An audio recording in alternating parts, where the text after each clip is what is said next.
محترم مخ کی جمعه کی حدیث مون بیان کړه و د امام احمد رحمه الله روایت کړه د رسول الله صلی الله علیه وسلم صحابي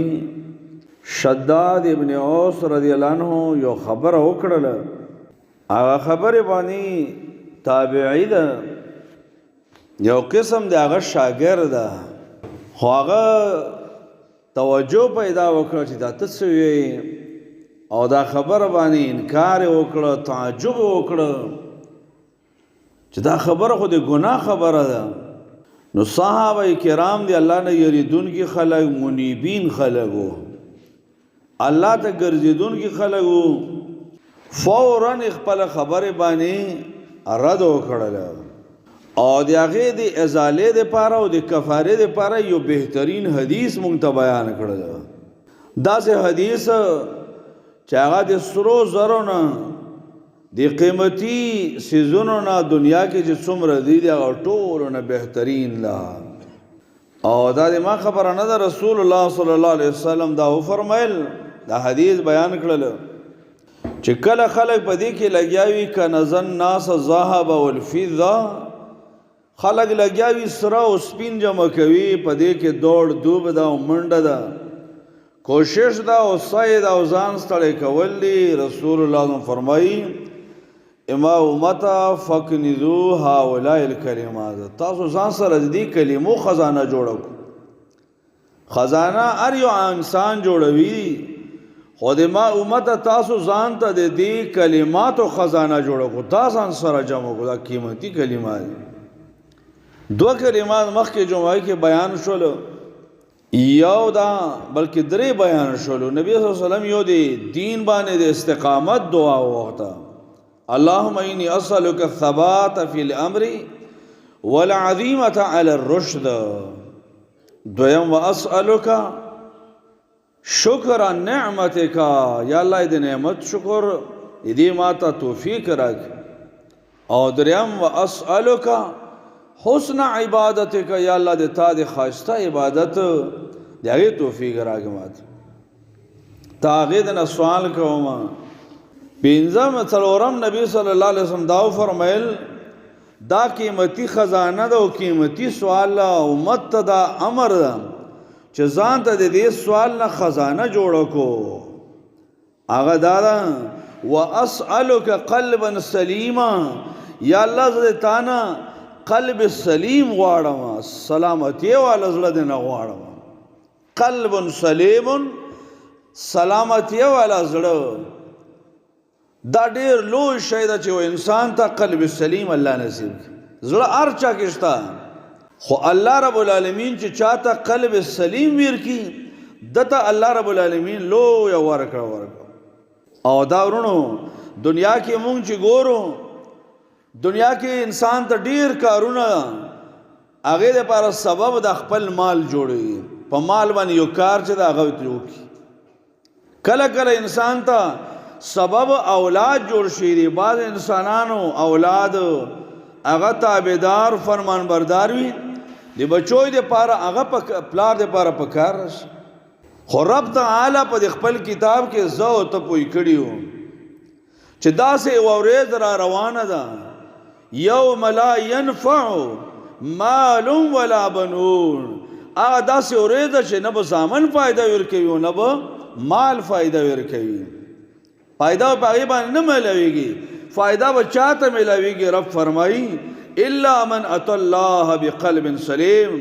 سورہ شعراء کې الله دا فرمایلی دي الله فرمایي هغه چاته فائدہ ملويږي من اتى الله بقلب سلیم چاچه الله ته قلب سلیم راوړو سلامتی والا زړه راوړل دا خلک په فائدو کې دته په فائدہ ملاويږي اوس دا قلب سلیم داس چې مونږ ته رسول الله صلی الله علیه وسلم ادب خدای چې الله نه غواړو چې الله ماته قلب سلیم راکړي مونږ ته ربم دا فرمایلی چې ګوره مالونه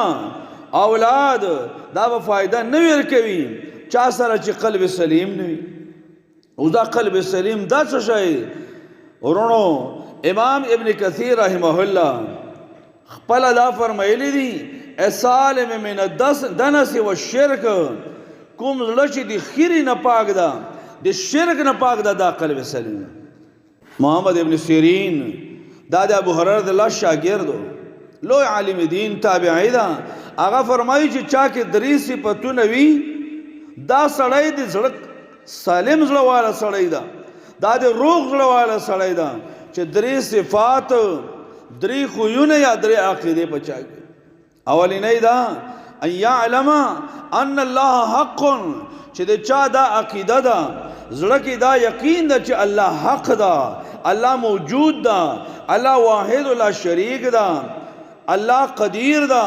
د الله صفات منی چې الله حق ده. دا ولینې خبره ده د قلب سلیم نه پاره. بیا علم ان الله حق، چې الله حق ده. دویم هغه فرمایي چې دا پوهیږي دا عقیده لري چې الله و قیامت قائموي، وان الساعه آتیه لا ریب فیها. چا چې دا عقیده ده چې قیامت راتلونکی ده، دا نظام به الله درهم برهم کی، دا ځمکې دا ارض اسمانونه به الله ختم کی، دا به الله ختم کی. ان الساعه آتیه لا ریب فیها، دا دویمه خبره زړه روغ زړه د پاره ده. او دریم وان الله یبعث من فی القبور، چې د چا دا عقیده جوړه شو چې دا قبرونو کې دا به الله یو ورځ راپورته کوي. دا نه چې مړ شول بس ختم شول دا لاړل، نه دا د قبرونو والا دا به الله راپورته کوي. دوی لپاره یو حشر ده، یو جمع کېدل دی،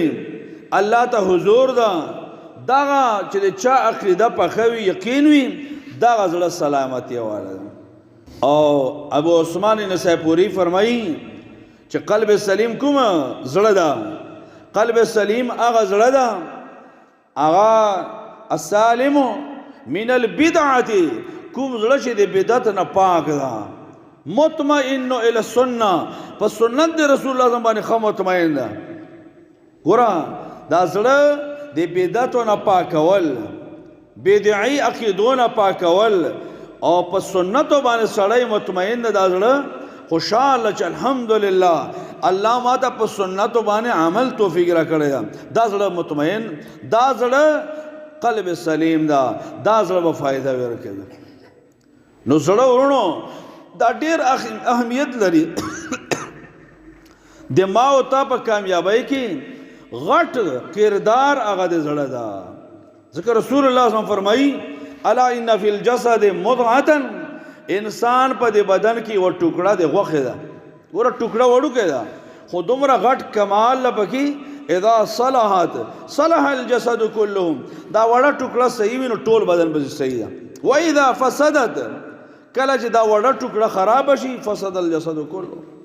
ټول بدن بیا خراب ده. دا وړه ټوکړه او رسول الله فرمایي الا وهي القلب، دا څه شی ده؟ دا زړه ده. دغه وجه دا ورونو سنت کې چې مونږ ګورو، قرآن کې چې ګورو، نو د زړه د پاره به ګوره الله نه دعاګانې غواړو، الله نه به غواړو، دعا به غواړو دی الله نه چې الله ما د زړه برابر وساتي. یو کرت رسول الله صلی الله علیه وسلم فرمایل یا مقلب القلوب ثبت قلبي على دينك، اے دې زړونو اړونکیا ما زړه په دین باندې کلک. نو انس رضی الله عنه سره هغه پوښ په دې کې اشاره مونږ ته ده. رسول الله صلی الله علیه وسلم تربیت خو الله رب العالمین کوي، د جبرئیل علیه السلام په واسطه باندې کوي، نو مقصد به کې امت ته ده. نو انس رضی الله عنه فرمایي یا رسول الله آمنت بك وبما جئت به، اے د الله رسول سلام مونږ په تا باندې ایمان راوړی او چې تا کوم وحی راوړی دین راوړی پاغه باندې مونږ ایمان راوړی. فهل تخاف علينا، ته په مونږ باندې یره کوي چې مونږ به دا دین پرېږدو یا به د دین نه واوړو؟ دا یره شته؟ رسول الله صلی الله علیه وسلم فرمایي نعم ولنا زکا ان القلوب بین اصبعین من اصابع الرحمن، دا زړونه د الله د دوه ګوتو په منځ کې دي. یقلبها کیف یشاء، الله چې ته غواړي هغه طرف ته خزړه ده، بهترین زړه ده، एकदम هغه خراب شي. بلکې روایت کې دي امام احمد رحمه الله ذکر کړه، اگر چې بعضې محققین به دې باندې کلام کړي چې دا زړه چې دا مثل القلب، قلب کریشتن دا زړه چې دا د پرخوړې په شان دی د بڼې په شان دی بارض فلاتن یو غټ میدان ده کلاو میدان ده او پغې کې یو پرخوړه یو بڼه پرته ده نو یقلبها الریاح دا اواګانې به باندې ځي هغه اړوي را اړوي ظهرا لبطن کله داسې مخکې او کله شاکي ځکه اواګانې به راځي دغسې دی مونږ دا زړه ده دې باندې مختلف حوادث راځي حالات راځي کله به چې ګوره زړه به دې داسې وي چې دا به دې غواړي چې یاره د مسجد لاړو وځنه بس چې ذکر ته ناست وای مونځ مې کولی او تهجد مې کولی او څومره نیک اعمال بس انسان وي چې بس دې ته لګیا وای بل اړو کار مې نه کولی او کله کله د زړه دومره زیات خراب شي چې د جمع مانځه دې ته چې راځم نو پوره زور غواړي یا بل یو نیک عمل کوي نو پوره زور غواړي ځکه زړه چې دا بدلیږي را بدلیږي ام سلمہ رضی الله عنها دا د رسول الله صلی الله علیه وسلم بیبي ده مو تاسو مور ده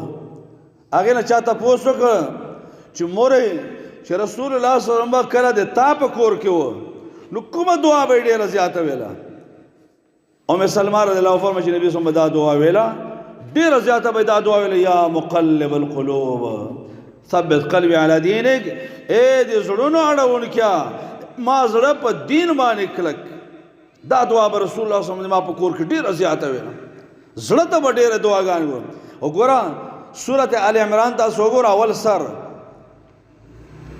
د هغه علماو چې هغه الراسخون فی العلم دي کلک په علم کې دي هغوی په دعاګانو کې کومه دعا ده الله ذکر کړی ربنا لا تزغ قلوبنا بعد اذ هديتنا اے الله لا تزغ قلوبنا دې موږ زړه مه کاږوي ځکه چې زړه کوږ شي د نور بدن پسې خپله بیا کوږ ده دا بیا په خپله خرابه ده نو ربنا لا تزغ قلوبنا اے رب دې موږ زړونه مه کاږوي بعد اذ هديتنا وروسته د نه چې موږ ته هدایت کړی وهب لنا من لدنک رحمه یا الله خپل طرف نه موږ ته رحمت راکړي انک انت الوهاب یا الله ته بخشش ورکوونکی نو زړه دا انتهایی ضرور اهم ده د انسان دې وجه نه رسول الله صلی الله علیه وسلم د دې لپاره دعا کول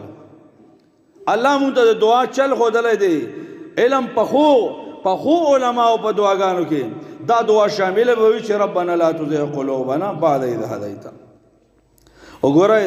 اصل کې الله رب العالمین د ټولو نه د زړه خرابوالی چې دا ډېر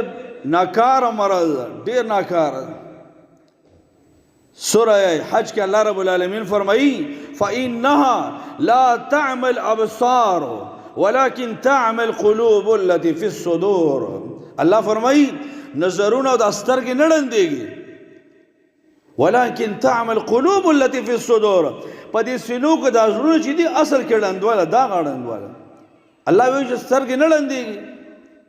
حالا چې زه ته په معاشرې کې ګورو کنه فلانکی چې ړوند ده نو الله خو یې سترګې نه ړندېږي فلانکی چې دا هغه مړوند ده فلانکی یې مړوند ده ډېر ړانده مونږ په معاشرې کې وینو او رب فرمایي فإنها لا تعمى الأبصار ولكن تعمى القلوب التي في الصدور الله فرمایي دا سترګې نه ړندېږي ولكن تعمى القلوب التي في الصدور په دې سینو کې چې کوم زړه دي ړندېږي دا علما فرمایي دې کې وجه څه ده مقصد دا ده ولې ړانده نشته دي خو اصل ړوندوالی دا د سترګو ړوندوالی نه ده اصل ړوندوالی او خطرناک ړوندوالی چې ده هغه د زړه ړوندوالی چې د انسان زړه ړوند شي امام قرطبي رحمه الله د مجاهد رحمه الله قول ذکر کړی ده چې هر انسان دپاره په بدن کې څلور سترګې دي څلور سترګې انسان په دې بدن کې دي دوه د دنیا دپاره دي دوه د آخرت دپاره د دنیا دپاره دغه سترګې دي چې موږ تاسو باندې کار کسب کوو تلل راتلل په باندې کوو معاش زندگی په تیرو دا د دنیا دپاره دي او دوه سترګې هغه د زړه دپاره دي هغه د څه دپاره هغه د آخرت دپاره دي نو هغه فرمایي چې د کوم انسان دا سترګې ړندې وي دا سترګې خو د زړه سترګې بینا دي دغه ړوندوالی د ته نقصان نه ورکوي ځکه اصل کې دی حقیقي ړوند نه ده دا کامل ړوند نه ده خطرناک ړوند نه ده هغه فرمایي د کوم انسان چې دا سترګې بینا دي دا ښه ویني کار کسب کولی شي مال ګټلی شي اولاد دپاره منډه وهلی شي خو لیکن د زړه سترګې هغه ړندې شولې زړه بصیرت ته نه الله ختم کړل چې کوم د ده دپاره ما او ته همیشه په کار راتلونکی څیز ده چې هغه نیک اعمال ده د توحید عقیده ده د سنت عمل ده دغه نه ویني په دې نه ړوند شول دغه اصل کې ړوندوالی ده او دغه سترګې بیا دته فایده نه ورکوي چې هغه زړه سترګې د انسان ړندې شي نو ځکه رب فرمایي فإنها لا تعمى الأبصار ولكن تعمى القلوب التي في الصدور نو ورونو د زړه دپاره د الله نه دعاګانې غواړو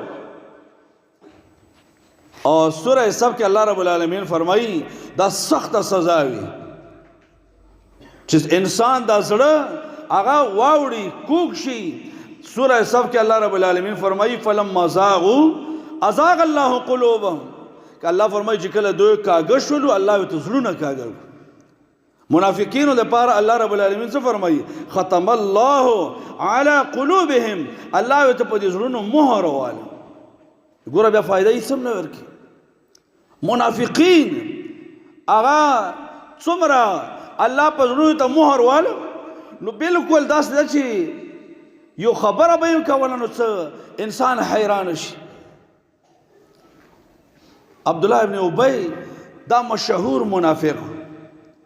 دا منافق په باره کې راځي چې کله دا اخري وخت رسول الله صلی الله علیه وسلم راووت کور ته راووت چې ماته دعا وغواړه ماته دعا وغواړه نبی صلی الله علیه وسلم فرمایل ته د یهودو مینې د یهودو سره محبت دې تباه کړل هغه وایي چې ته ما دې ته نه راغوته چې ماته رټنه وکړې ما دې ته راغوته چې ما ته دعا وغواړه بیا مې جنازه وکړي ګوره عبدالله ابن ابی منافق د منافقینو سردار نبی صلی الله علیه وسلم ته د یهودو مینې تباه کړلې اصل کې دا خبره چې دا انسان حیران شي دې الله د سزا چې ختم الله علی قلوبهم دا فایده نه ورکوي څه روایت کې دي چې کله دی مړ شول د ده زوی عبدالله رښتینی صحیح حقیقي صحابي ده رسول الله صلی الله علیه وسلم پسې خبر کیا رسول الله صلی الله علیه وسلم اما پلار مړ شول ته دا قمیص راولېږه چې دا د ما پلار ته د کفن په تور باندې ویوکړو رسول الله صلی الله علیه وسلم قمیص دا ډېر لوی شان ده دا رسول الله صلی الله علیه وسلم د بدن سره شی لږ دا قیمتي وي رسول الله صلی الله علیه وسلم قمیص ورولېږه او قمیص ویرول نبی صلی الله علیه وسلم روایت کې دي چې کله راغله عبدالله ابن ابی ابن سلول منافق هغه خښ شوی و رسول الله صلی الله علیه وسلم بیا د قبر نه را بهر کړ او په دې خپل لاس باندې نبی صلی الله علیه وسلم خپل قمیص ورواوښت قمیص ورواچول او نبی صلی الله علیه وسلم په دې خولې کې ورته خپل لاړې مبارکې مې ورته کړې څه فایده درته ورنه کړه ځکه زړه خراب و زړه نپاک والا و الله فرمایي ختم الله علی قلوبهم صحابه خاص کر کے عمر رضی اللہ عنہ کو دا ته څنګه خو هر وخت د مون خلاف و هر وخت اسلام ته کنده کنستل یا رسول الله صلی الله علیه وسلم د جنازه ویل او دته قمیص ویل ورګي رسول الله صلی الله علیه وسلم فرمایل لا یغنی عنه قمیصی اما قمیص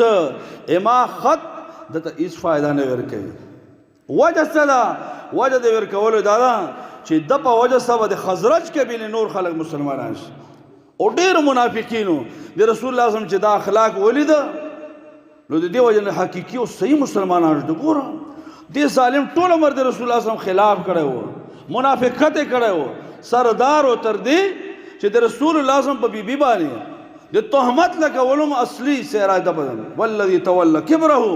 ټولو نه غټ کردار پکې د دوه چې د رسول الله صلی الله علیه وسلم په پاکي بیبي باندې د بدنام او تهمت لګولې او نبی صلی الله علیه وسلم څومره ښه اخلاق رسول الله فرمایي د خلکو مسلمانانو واقعا انداز وشو به هر صورت